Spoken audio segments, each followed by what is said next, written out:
The massive, crystalline dome of the Galactic Council chamber stretched across 3 kilometers, its walls pulsing with soft rainbow light that reflected the emotional states of thousands of assembled delegates.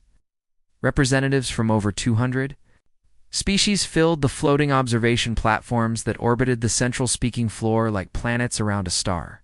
The air itself shimmered with translation fields, converting countless alien languages into comprehensible thought patterns. Ambassador Kethel of the Vorthok floated gracefully toward the center podium, his translucent body catching and refracting the chamber's ambient light. Standing nearly 3 meters tall with limbs like living glass, he moved with the fluid elegance that had made his species the galaxy's premier artists and philosophers for over 10,000 years. But today, his normally serene bioluminescent patterns flickered erratically with colors that made seasoned diplomats shift uncomfortably.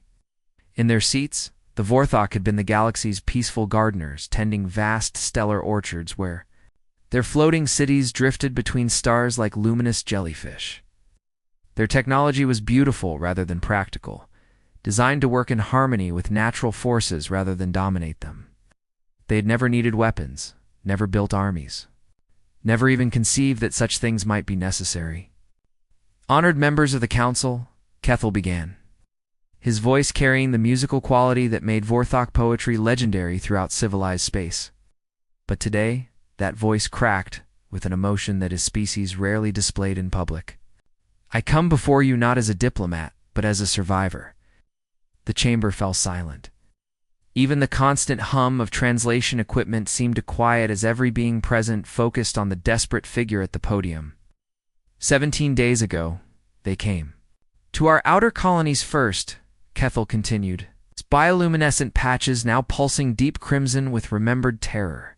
We called them ships at first, but they were more like geometric nightmares, all sharp angles and impossible mathematics made manifest. They moved through space with purpose that chilled our sensors, heading straight for New Vorthok Prime. Counselor Gexra, the insectoid representative of the hive clusters, leaned forward on her platform. Her compound eyes glittered with concern as her mandibles clicked in the nervous pattern that her species used when processing disturbing information. Ambassador, surely your biodefense networks activated standard protective measures. We tried. Kethel's voice dropped to barely above a whisper. But the chamber's acoustics carried every word to the farthest seats. Our cities released their harmony spores, those beautiful clouds of microscopic life that had protected us for millennia. We watched them drift toward the invaders like glowing fog, carrying enough biological agents to pacify any organic threat. Paused, his entire body flickering between colors that had no names in most galactic languages, hues that spoke of horror beyond description. The spores simply died. Not destroyed, not neutralized. They died as if life itself recoiled from these things. And then the mechanical devourers began their work. The name hung in the air like a curse. Several delegates began transmitting emergency queries to their home systems, checking for similar threats in their own territories. They landed on New Vorthok Prime like metal rain, Kethel continued, his memories painting pictures that made even hardened military observers uncomfortable. Each construct was the size of our meditation towers, but they moved with predatory grace. They didn't attack our cities at first. They studied them.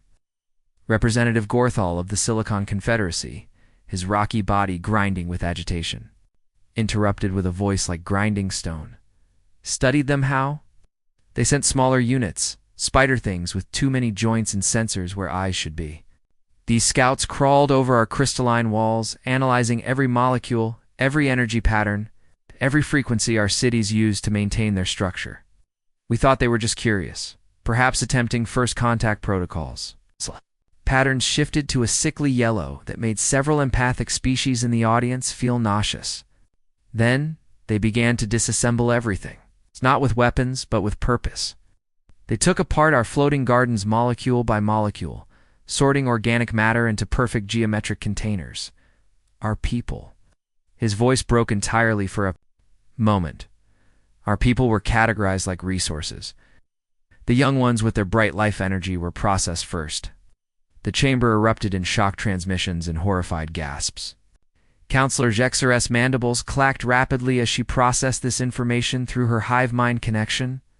"Ambassador, surely your bioweapons were deployed?" she asked, though her tone suggested she already knew the answer.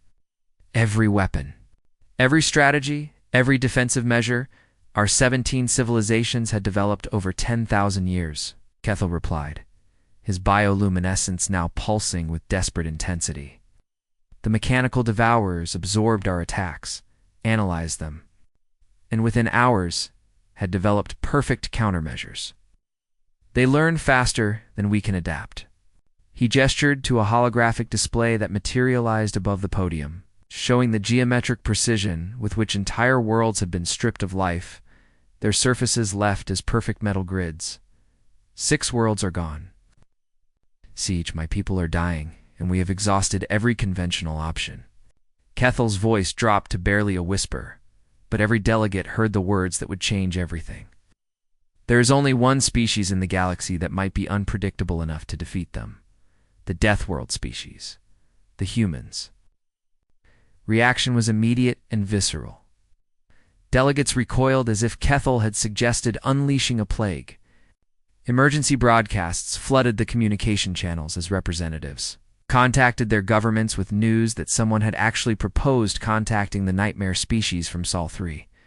Everyone in the galaxy knew about the humans, though few admitted it openly. They were the species that had somehow survived on a world where everything tried to kill them, where natural disasters were so common they had names for hundreds of different ways their planet attempted genocide. The humans had evolved not just to survive, but to thrive in conditions that would exterminate any other known life form. The silence that followed was filled with the weight of absolute desperation. The bridge of the UHS Indomitable hummed with quiet tension as Admiral Park Hyunwoo stood before the main tactical display, his calloused hands clasped behind his back. The massive warship drifted silently through the outer edges of human space, its dark holes scarred from countless asteroid impacts and solar radiation exposure. Unlike the sleek, elegant vessels favored by galactic civilizations, human ships looked like flying fortresses built to endure rather than impress. Hyunwoo had earned his position the hard way, surviving the asteroid mining wars of 2387 and later commanding the first successful mission to establish humanity's foothold beyond the Sol system. His weathered face told the story of a lifetime spent in the black void between stars, where one mistake meant death for everyone under his command. The crew respected him not just for his tactical brilliance, but because he had personally saved the lives of half the people on the bridge. The encrypted transmission had arrived 3 hours ago. Piggybacked on a routine supply convoy from the outer colonies, most galactic species would have dismissed it as background noise. But humans had learned to listen for the signals that others missed. Growing up on a world where earthquakes, hurricanes, and volcanic eruptions were daily concerns had taught humanity to pay attention to warning signs that seemed insignificant to others. Lieutenant Kim Do-yoon looked up from her communications console, her young face tense with concentration.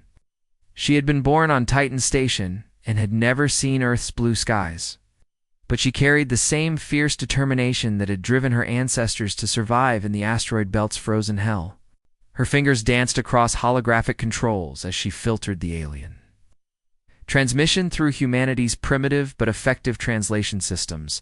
"Admiral, I've managed to clean up the signal," she reported, her voice steady despite the gravity. Of what she was processing, the source is definitely Vorthok. Their entire civilization is under attack by something they call mechanical devourers. They're specifically requesting human assistance. Commander Lee Minho, the ship's tactical officer, looked up from his battle calculations with surprise. His family had fled Earth during the resource wars, eventually settling on Mars where his father had designed the targeting systems that now equipped half of humanity's fleet. Unlike most humans, Minho had actually studied galactic politics and understood the implications of what they were hearing. "Sir, the Galactic Council has made it clear that humanity is not welcome in there," Conflicts, he said carefully. This could be seen as an act of aggression if we respond. Haiyan-Wu turned slowly to face his tactical officer, and everyone on the bridge could see the cold fire that had made him legendary among human military commanders. He had spent his entire career protecting human colonies from pirates, corporate raiders, and the countless dangers of unexplored space. The idea of standing by while an entire civilization faced extinction went against everything he had sworn to defend. Minho, when did we start caring what the Council thinks? His voice carried the quiet authority that had led men and women into impossible battles and brought them home alive. These Vorthok aren't asking their precious council for help. They're asking us. That makes it our choice. The bridge fell silent as the crew processed their admiral's words. Everyone present understood the implications. Humanity had been effectively quarantined by the galactic community, treated as dangerous primitives who were too violent and unpredictable to be trusted with advanced technology. Most species viewed humans as barely civilized barbarians who had somehow managed to stumble into space travel despite their obvious psychological defects. Dayun, show me the tactical data, Yoon ordered. The main display flickered to life, showing star charts and invasion patterns that made even hardened military veterans uncomfortable. The mechanical devourers moved with geometric precision, systematically dismantling entire worlds with the efficiency of a factory assembly line. Their ships were mathematical nightmares, all impossible angles and cold logic made manifest in metal and energy. They adapt to every weapon, every strategy, Dayun reported, her voice dropping as she processed the horrific details. The Vorthok have tried everything their 17 civilizations could devise, and these machines counter every attack within hours. Haiyan-Wu studied the data with the same calm focus he had used to navigate asteroid fields and solar storms. But his crew could see something else building behind his dark eyes, something that had made humanity feared throughout their small corner of the galaxy. It was the same cold rage that had driven their species to survive when their own planet tried to kill them daily. They think logically, he said finally, his voice carrying a note that made his officers lean forward. They predict rational responses to threats and adapt accordingly, but humans... A thin smile crossed his weathered features. We stopped being rational about 10,000 years ago. Commander Lee Minho began running calculations on his tactical display, his fingers moving with practiced efficiency. The numbers that appeared made him pause and double-check his work before reporting to his admiral. Sir, maximum burn to there. Coordinates would take 18 days. That's assuming we push our engines beyond safe operational limits. Make it 15, Haiyan-Wu replied without hesitation, and signaled the fleet. I want every available ship ready for combat deployment within 6 hours. The bridge erupted into controlled activity as orders flowed through the communication systems. Throughout human space, warships that had been conducting routine patrols or protecting mining operations received coded transmissions that meant only one thing: humanity was going to war. Captain Choi. Yoonji was inspecting her ship's forward weapons array when the deployment order reached the destroyer Relentless. Her vessel was smaller than the Indomitable, but built with the same brutal efficiency that characterized all human military hardware. Yoonji had commanded mining operations in the belt before volunteering for humanity's first deep space military expedition, bringing with her a crew of engineers and prospectors who understood that survival in space required constant vigilance and creative problem-solving. Her crew had volunteered knowing they might never see Earth again. They were humanity's first line of defense against whatever hostile forces existed beyond their small sphere of influence. They were miners, engineers, salvage specialists who had learned to fight because the alternative was death in the cold vacuum of space. Well, boys and girls, Yoonji announced over the ship's intercom, her voice carrying the same casual confidence that had kept her crews alive during asteroid mining operations. Looks like we're going to war against killer robots. Anyone having second thoughts can take the escape pods now. The response was immediate and unanimous. Not a single crew member moved from their stations. Instead, the ship filled with the sound of weapons systems coming online and engines spinning up to combat readiness. These humans had chosen to leave their homeworld and venture into the unknown. and they were not about to back down when an entire civilization needed their help. Throughout the fleet, similar scenes played out as humanity prepared to face an enemy that had never encountered a species quite like them. The hyperspace vortex collapsed with a thunderous roar that shook the hull of the UHS Indomitable as Admiral Hyenwoo's fleet materialized at the edge of the Vorthok system. What greeted them was a vision of mechanical hell that would haunt their dreams for years to come. The once beautiful homeworld of the Vorthok hung in space like a wounded jewel, its crystalline cities being systematically torn apart by geometric nightmares that defied description. Sensor specialist Yoon Sujin had grown up hearing stories of the mining disasters on Europa where entire stations had been swallowed by ice storms in minutes, but nothing had prepared her for the cold efficiency of what she was witnessing through the ship's advanced sensors. Her hands trembled as she adjusted the display filters, trying to make sense of the data streaming across her screens. "Admiral," she whispered, her voice barely audible above the bridge's ambient noise. "The mechanical DEVOURS ... They're not just destroying the cities, they're cataloging everything. Every building, every piece of technology, every living being is being sorted and processed like inventory in a warehouse." The main tactical display showed the horrifying truth in stark detail.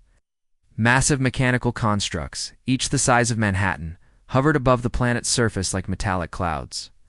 Their surfaces bristled with countless smaller units that moved with insect-like precision, dismantling the Vorthok's floating cities piece by piece. The beautiful crystalline structures that had taken millennia to grow were being reduced to their component atoms in a matter of hours.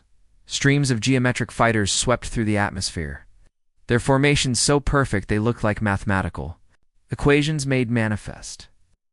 Every movement was calculated, every attack coordinated with machine precision that left no room for error or waste. The few Vorthok defense ships that remained were being systematically eliminated, their bioorganic hulls no match for weapons that adapted to counter their defensive measures in real time. Admiral Hyenwoo absorbed the tactical data with the same cold focus he had used to navigate the asteroid fields of his youth. His weathered hands gripped the bridge railing as he watched an entire civilization being processed like raw materials. The mechanical devourers moved with the kind of perfect efficiency that human military doctrine had always warned against. The kind of predictable patterns that made an enemy vulnerable to unexpected tactics. "Commander Lee," he called to his tactical officer, "analysis of their attack patterns." Minho's fingers danced across his console as he processed the invasion data through the ship's combat computers. "Sir, they're operating with mathematical precision. Every ship movement follows optimal efficiency protocols. Their targeting systems prioritize threats based on calculated damage potential. It's like fighting a computer program." That was exactly what Hyenwoo had hoped to hear. He had spent his entire career fighting opponents who followed logical patterns, from corporate raiders who attacked according to profit margins to pirates who struck based on cargo manifests. But humans had learned long ago that the most dangerous opponents were often the most predictable ones. "All ships, this is Admiral Park." His voice carried across the fleet's communication channels with the authority of a man who had never lost a battle.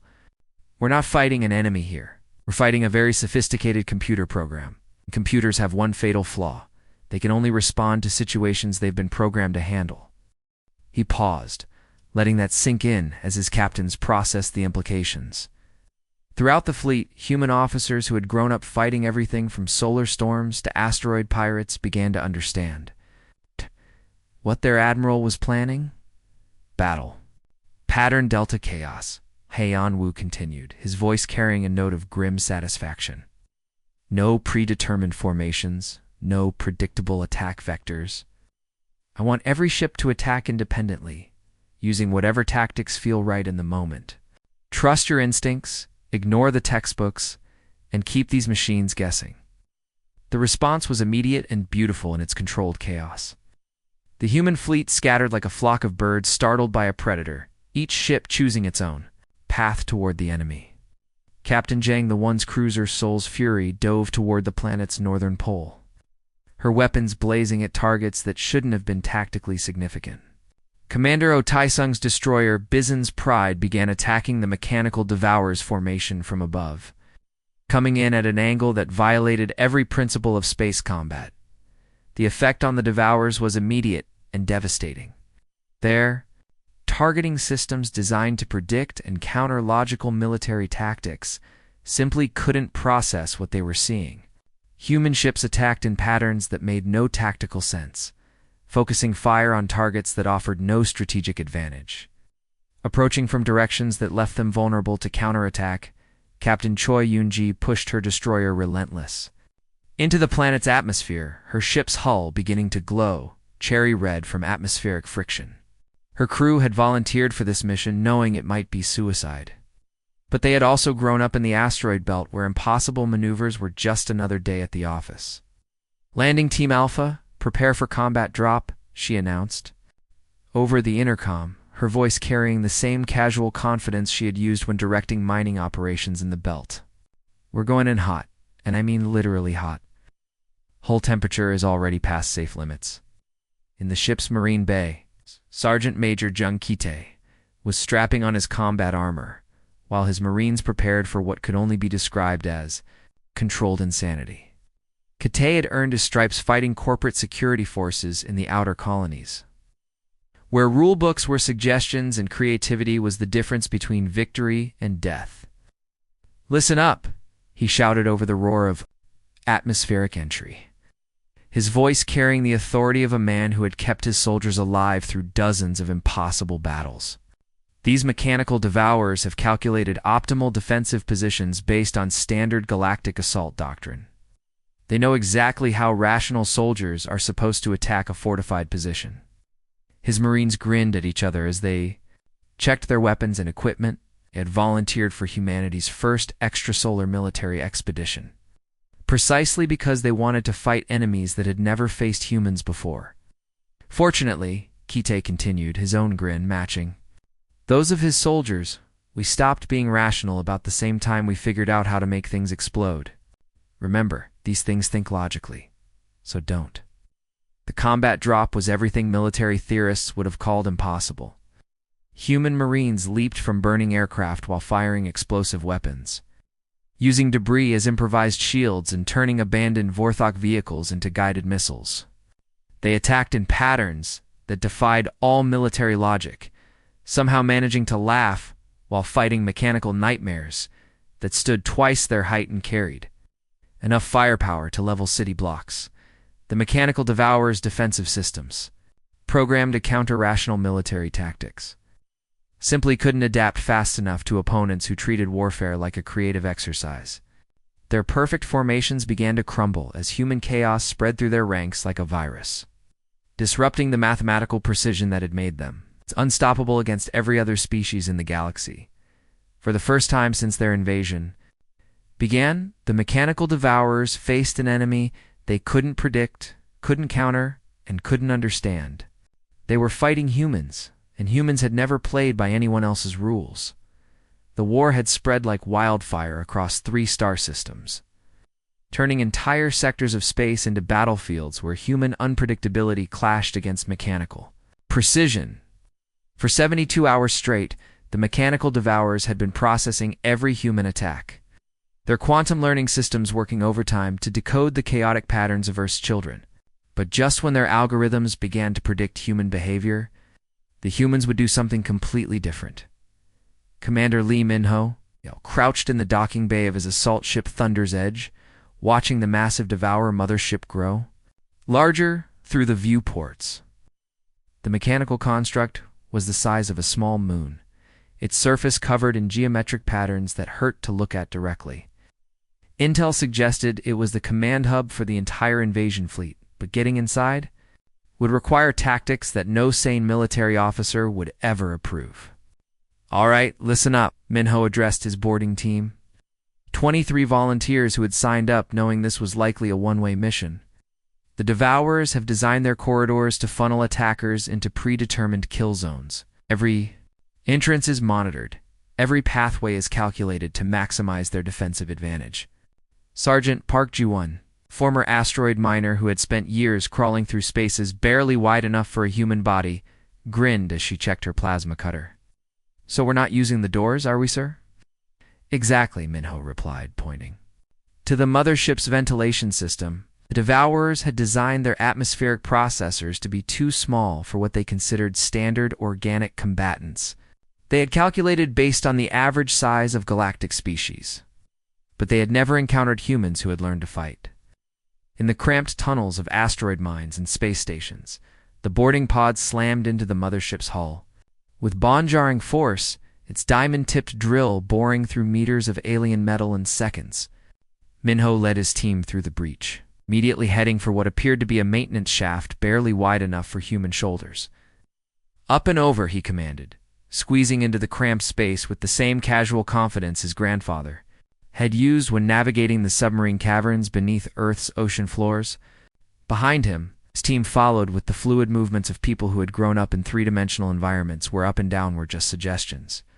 The mechanical Devourers' internal sensors registered the breach, but their tracking systems lost the humans almost immediately. The invaders had simply disappeared into spaces the machines had calculated were too small to be tactically significant. Within minutes, human voices were echoing through ventilation systems that the Devourers had never considered vulnerable. 3 decks below, the mothership's central processing core hummed with the computational power of 1,000 quantum computers. The Devourers were analyzing human combat patterns, updating their tactical databases with each new engagement. But their perfect logical systems were struggling with something they had never encountered before: enemies who seemed to make decisions based on emotion rather than calculation. Dr. Han Saw Young worked frantically in her makeshift laboratory, aboard the Indomitable, surrounded by equipment that would have made any galactic scientist cringe. Her workspace looked more like a teenager's bedroom than a proper research facility. The cables duct-taped to walls and computer systems held together with improvised repairs that somehow worked better than their original designs. Han had been studying the Devourers' communication protocols for 18 hours straight, fueled by military coffee and the kind of desperate creativity that had allowed humans to turn their hostile homeworld into a launching pad for the stars. Her breakthrough came when she realized that the machine's greatest strength was also their fatal weakness. "They're too perfect," she muttered to herself, her fingers dancing across multiple keyboards as she crafted something that no computer science textbook would ever approve. They can adapt to any logical pattern, any predictable algorithm. What happens when you feed them something that makes no sense at all? The quantum virus she was developing was like nothing ever attempted in galactic warfare. Instead of trying to outthink the Devourers' defensive systems, she was creating pure digital chaos, random data streams that would confuse their pattern recognition software by having no pattern at all. "Admiral," she called out, her voice cracking with exhaustion and excitement, "I can give you 12 minutes of total chaos in their command structure. But you'll need to hit them with everything we have the moment I upload this virus." "Admiral." Haiyan-Wu studied the tactical display, showing human forces scattered across 3 star systems, each group fighting their own desperate battles against impossible odds. His fleet was outnumbered 50 to 1, facing enemies with superior technology and unlimited resources. By every military calculation, humanity should have been wiped out within the first hour of engagement, but humans had never been good at following calculations. On the surface of the Vorthok homeworld, Captain Choyunji's ground forces had established a defensive perimeter around one of the last intact refugee centers. The crystalline building was filled with Vorthok civilians, their bioluminescent bodies dim with exhaustion and terror. Many were injured, their translucent skin cracked from the mechanical attacks that had destroyed their floating cities. Corporal Nam Taeon knelt beside a young Vorthok whose arm had been severed by a Devourer processing beam. The alien child's body flickered with patterns of pain that needed no translation. But Nam worked with the same gentle efficiency he had learned treating injured miners in the asteroid belt. His medical supplies were designed for human physiology, but he had improvised treatments that somehow worked for the crystalline beings. "Why do you help us?" asked Elder Mython, the senior Vorthok survivor whose bioluminescent patterns had faded to barely visible glimmers. "Your species owes us nothing. The Galactic Council has treated you as outcasts, primitives, who should be quarantined from civilized space." Nam looked up from his patient, his young face streaked with dirt and exhaustion. He was barely 22 years old, had enlisted in the human military straight from the agricultural domes of Mars, and had never seen combat before this mission. But his answer carried the weight of 10,000 years of human evolution. "Because it's the right thing to do," he said simply, returning to his work, bandaging wounds with supplies that were never meant for alien physiology, but somehow worked anyway. Around the refugee center, human Marines shared their emergency rations. With Warthog civilians, even though their own supply lines had been cut for days, they gave their water to alien children, their medical supplies to wounded civilians, and their spare ammunition to any Vorthok who could still fight. This wasn't military doctrine, wasn't part of any tactical manual. It was just what humans did when they saw others in need. Elder Mathan watched these strange Deathworld creatures risk their lives for beings they had never met, sharing resources they could not spare, fighting battles they could not win. The Vorthok had studied human transmissions for decades, had classified them as dangerous primitives whose violent nature made them unsuitable for galactic civilization. They had been completely wrong, as the battle raged overhead with human ships, dancing between geometric formations of mechanical devourers in patterns that defied all military logic. The Elder began to understand something that would change how the galaxy viewed the species from Southry. Forever, humans weren't primitive. They were something far more dangerous and far more valuable. They were incorruptibly good. The dying star hung in space like a malevolent red eye, surface boiling with solar flares that could vaporize entire fleets. Round it orbited the last mechanical devourer stronghold, a construct so massive it defied description. The fortress was built from the processed remains of 6 conquered worlds, surface bristling with weapons that could crack planets and defensive shields that had never been breached. Admiral who stood on the bridge of the Indomitable, his weathered face illuminated by the crimson glow of the dying sun. His fleet was down to 37 ships, each one battered and scarred from weeks of impossible battles. They faced an enemy fortress that was literally feeding off stellar matter, growing stronger with each passing hour as it consumed the stars. Dying energy, Lieutenant Kim Dae-yoon looked up from her sensor station, her voice tight with exhaustion and desperation. "Sir, their defensive grid is impenetrable. We've tried everything. Quantum torpedoes bounce off like pebbles. Plasma cannons can't even scratch their outer hull. Even if we combined the firepower of every ship in the fleet, we couldn't breach their shields." The tactical display showed the brutal truth in stark numbers. The Devourer stronghold was protected by energy barriers that operated on principles human science barely understood, powered by the nuclear furnace of a collapsing star. It was a fortress designed to be absolutely invincible, defended by weapons that could sterilize solar systems. But Hyenwu hadn't survived 30 years in deep space by accepting impossible odds. He studied the tactical data with the same cold focus that had carried him through the asteroid mining wars, noting details that others might miss. The gravitational anomalies around the dying star created currents of twisted spacetime, areas where the normal laws of physics bent and warped in ways that could either destroy a ship instantly or accelerate it to unimaginable speeds. A plan began forming in his mind, one so insane that it made his previous tactics look conservative by comparison. He was considering a maneuver that violated every principle of space combat, one that would require his crews to fly directly into the corona of a dying star and somehow survive long enough to execute a attack run at near light speed. All ships. This is Admiral Park. His voice carried across the fleet communication channels with the authority of a man who had never asked his people to do anything he wouldn't do himself. Prepare for stellar dive maneuver. We're going to use the star's gravity well as a slingshot. The silence that followed was profound.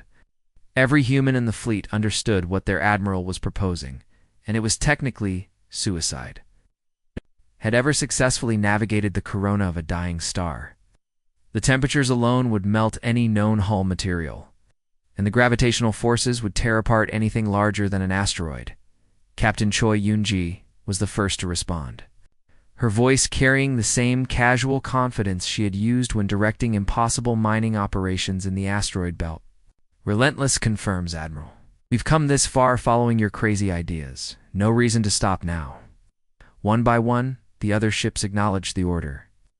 These were humans who had volunteered to leave their home system and venture into the unknown depths of space, knowing they might never return.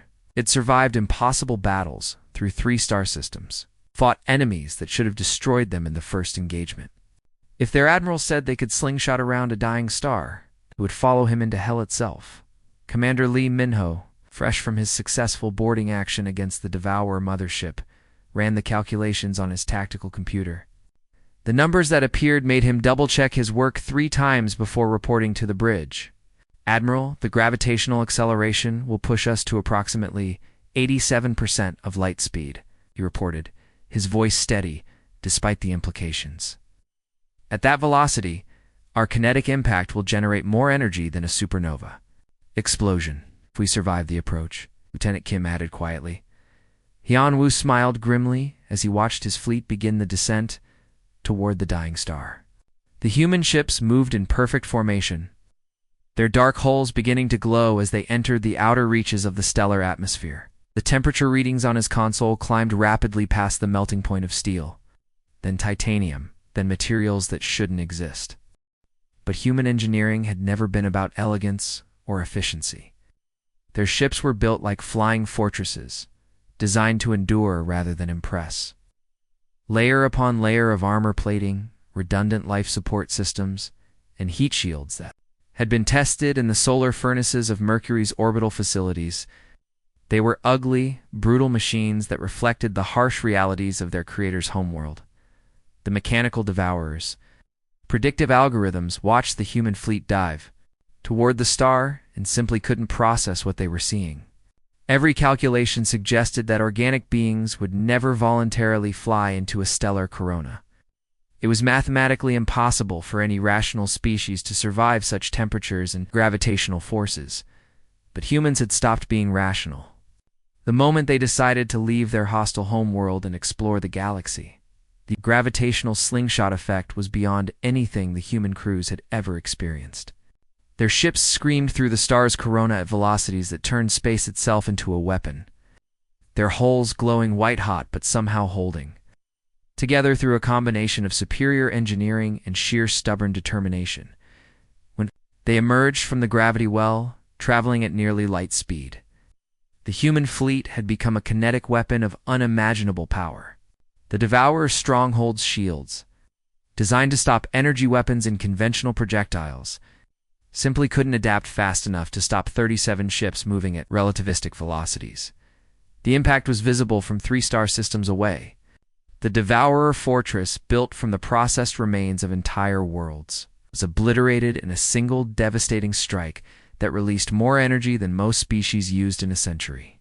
The dying star itself shuddered from the gravitational shockwave, its death throes accelerated by the cosmic violence that had just occurred in its vicinity. In the aftermath, its rescue ships searched for survivors and damage reports came in from across 3 star systems. Ambassador Kethel found himself standing before the Galactic Council once again. But this time, he was not alone. Admiral Hoenwu stood beside him, looking deeply uncomfortable in his dress uniform and constantly adjusting his collar. The council chamber was filled too, capacity as representatives from hundreds of species gathered. To witness this historic moment, the humans had done the impossible, defeating an enemy that had consumed entire civilizations and threaten the stability of galactic space itself. "The Council offers humanity full membership," announced the speaker, her voice carrying across the vast chamber, "along with immediate access to our most advanced technologies and full integration into galactic civilization." Han-Wu considered the offer carefully, his weathered face thoughtful as he processed the implications. Membership in the Galactic Council would mean access to technologies that could transform human civilization overnight. Trade agreements that would make Earth wealthy beyond imagination and recognition as equals among the stars. "We appreciate the offer more than you know," he replied finally, his voice carrying the same quiet authority that had led humanity through its darkest hour. "But we prefer to earn our way forward." However, if anyone else needs help with monsters, He gestured to his officers, who stood at attention behind him. You know where to find us? As the human fleet prepared to depart the Vorthok system, Dr. Han So-young approached Admiral Hyanwu on the bridge of the Indomitable. Her quantum virus had been instrumental in the final victory, but her expression suggested she had discovered something that troubled her deeply. Sir, the Vorthok have offered to establish a joint colony in the former Devourer territory, she reported. They want us to stay as permanent guardians, protectors against whatever other threats might emerge from the deep galaxy. Hyanwu nodded, slowly watching through the viewports as rescued Vorthok civilians boarded transport ships alongside human settlers. The crystalline beings moved with graceful efficiency, but their bioluminescent patterns now included new colors that seemed to represent gratitude and hope. Suppose someone needs to keep an eye on this part of the galaxy, he replied thoughtfully. Make sure the monsters stay dead. Captain Choi's voice suddenly crackled over the communication system from her position at the edge of the star system, where the Relentless was conducting long-range reconnaissance. Admiral long-range sensors are picking up another distress signal. Different species, but the transmission signature looks familiar. Same mathematical patterns as the mechanical devourers. More mechanical threats? Hyanwu asked, though he already suspected the answer. Something worse, sir. The signals suggest these machines were just scouts. Something much larger has been watching our entire engagement, learning from our tactics.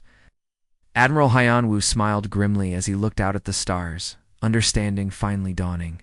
Humanity had found its place in the galaxy not as conquerors or diplomats, but as the guardians who stood between civilization and the dark unknown. They were the species that other races called when the monsters came calling, the Deathworld.